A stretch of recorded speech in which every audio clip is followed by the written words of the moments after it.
Bismillahirrahmanirrahim. Assalamualaikum warahmatullahi wabarakatuh. Bagaimana kabarnya anak-anak pada hari ini? Alhamdulillah, semoga kita selalu diberikan kesehatan sehingga kita selalu bisa untuk bertolabul ilmi. Nah, pada kesempatan ini Bu Aini akan menjelaskan materi tentang mari mengaji dan mengkaji Quran Surat At-Tin dan hadis tentang silaturahim. Sebelumnya, mari kita baca terlebih dahulu tujuan dari pembelajaran. Yang pertama yaitu membaca Quran Surat At-Tin dengan tartil. Yang kedua, mempraktikkan hukum bacaan nun sukun atau tanwin. Yang ketiga, menjelaskan pesan-pesan pokok Quran Surat At-Tin dengan baik. Yang keempat, membuat paparan tentang pesan-pesan pokok Quran Surat At-Tin dengan baik.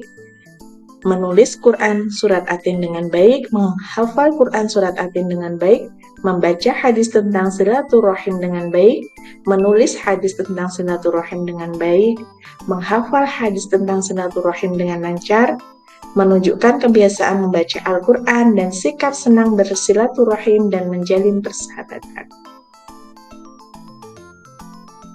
Selanjutnya, mari bertilawah Quran Surat At-Tin. Bacalah dengan menerapkan hukum bacaan tajwid yang benar.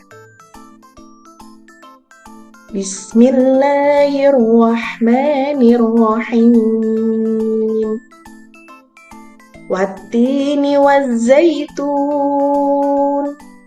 waturi sinin wa hadzal baladil amin.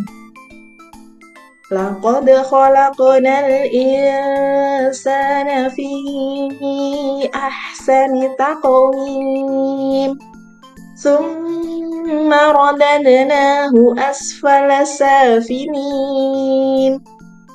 Illal ladzina amanu wa 'amilus solihati falahum ajrun ghairu mamnun. Fama yukadzibuka ba'du biddin. Alaisallahu biahkamil hakimin. Shadaqallahul adzim. Nah, perhatikan contoh potongan ayat surat At-Tin pada tabel berikut. Nomor 1 yaitu laqad. Membacanya harus memantul karena merupakan bacaan qala-qala. Khalaqna. Nah, ini sama.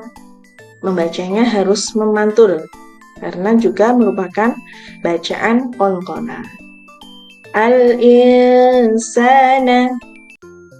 Samar dan menenggung dibaca al-insana. Kemudian taqwim. Memantul. Kemudian ajrun sama memantul. Ajrun ghairu mamnun.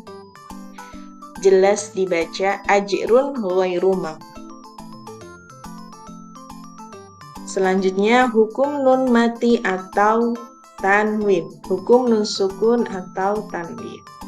Yang pertama yaitu ada izhar halki, cara membacanya jelas dan tidak dengung. Yang kedua ada iklab, cara membacanya tukar dan mendengung. Kemudian ada ikhfa hakiki, cara membacanya samar dan dengung. Kemudian idgham bi gunnah, masuk dan dengung. Idgham bila gunnah, masuk dan tidak dengung. Nah, itu hukum nun sukun atau tanwin. Ini ada pengecualian yaitu izhar wajib.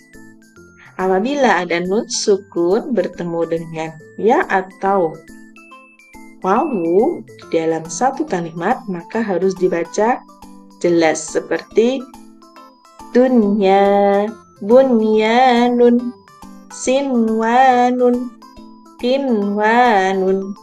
yaitu idhar wajib, itu pengecualian. Arti Quran Surat At-Tin.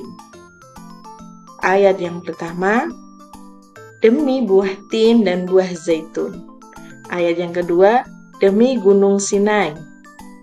Ayat yang ketiga, dan demi negeri Mekah yang aman ini. Yang keempat, sungguh kami telah menciptakan manusia dalam bentuk yang sebaik-baiknya. Ayat yang kelima, kemudian kami kembalikan dia ke tempat yang serendah-rendahnya. Ayat yang keenam, kecuali orang-orang yang beriman dan mengerjakan kebajikan, maka mereka akan mendapat pahala. Yang ketujuh, maka apa yang menyebabkan mereka mendustakanmu tentang hari pembalasan setelah adanya keterangan-keterangan itu? Ayat yang terakhir, bukankah Allah hakim yang paling adil? Tahukah kalian apa arti At-Tin dan mengapa disebut sebagai surat At-Tin? Pesan pokoknya, ayat 1-3, Allah bersumpah demi buah tin dan zaitun banyak tumbuh di Syam, Gunung Sinai, tempat Nabi Musa alaihissalam bermunajat, dan kota Mekah kelahiran Nabi Muhammad SAW. Ayat yang keempat, Allah telah menciptakan manusia dalam bentuk yang sebaik-baiknya, membekali manusia dengan akal dan memberikan amanat kepada manusia sebagai pemimpin di bumi untuk melestarikan bumi. Ayat yang kelima, bila manusia tidak beriman dan bertakwa, Allah Subhanahu wa Ta'ala akan memasukkan ke tempat yang serendah-rendahnya, yaitu di neraka. Sedangkan pesan pokok ayat yang keenam, orang-orang yang beriman dan bertakwa akan dibalas dengan pahala yang tidak ada putus-putusnya. Ayat yang ketujuh, Allah Subhanahu wa Ta'ala menciptakan manusia dalam bentuk yang paling sempurna.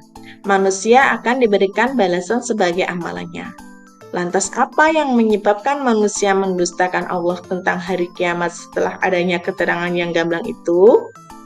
Ayat yang ke-8, Allah tidak menciptakan manusia secara sia-sia. Allah memberi putusan dengan adil, yaitu dengan memberi pahala orang yang taat dan menghukum orang yang salah. Yuk menulis Quran Surat Tin. Selanjutnya, yuk menghafal Quran Surat At-Tin. Nah, untuk cara menghafalnya biar mudah, pertama kita membaca terlebih dahulu, dibaca berulang-ulang. Nah, insya Allah akan lebih mudah untuk dihafalnya. Selanjutnya yaitu materi tentang silaturahim. Manusia memiliki tugas sebagai pemimpin di bumi untuk melestarikan bumi. Manusia satu dapat bekerja sama dengan manusia lainnya. Karenanya manusia perlu bersilaturahim. Apa itu silaturahim? Silaturahim artinya tali persahabatan atau persaudaraan. Nah, di sini ada hadis tentang silaturahim. Bismillahirrahmanirrahim. Wa man kana yu'minu billahi wal yawmil akhir falyasil rahimah. Muttafaqun alaih an Abi Hurairah radhiyallahu anhu. Yang artinya, barang siapa yang beriman kepada Allah dan hari kiamat, hari akhir, maka hendaklah mempererat silaturahim. Hadis riwayat muttafaqun alaih dari Abu Hurairah radhiyallahu anhu. Yuk kita menulis dan menghafal hadis tentang silaturahim.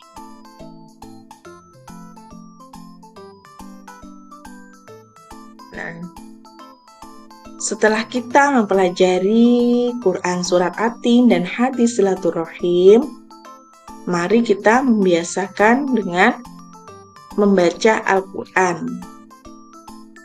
Setiap hari harus diusahakan membaca Al-Quran minimal 1 halaman. Selanjutnya yaitu menjalin persahabatan dan silaturahim. Nah, itu tadi materi yang dapat Bu Aini jelaskan tentang mengkaji dan mengaji Quran Surat At-Tin dan hadis tentang silaturahim. Semoga bermanfaat. Sampai jumpa. Terima kasih. Wassalamualaikum warahmatullahi wabarakatuh.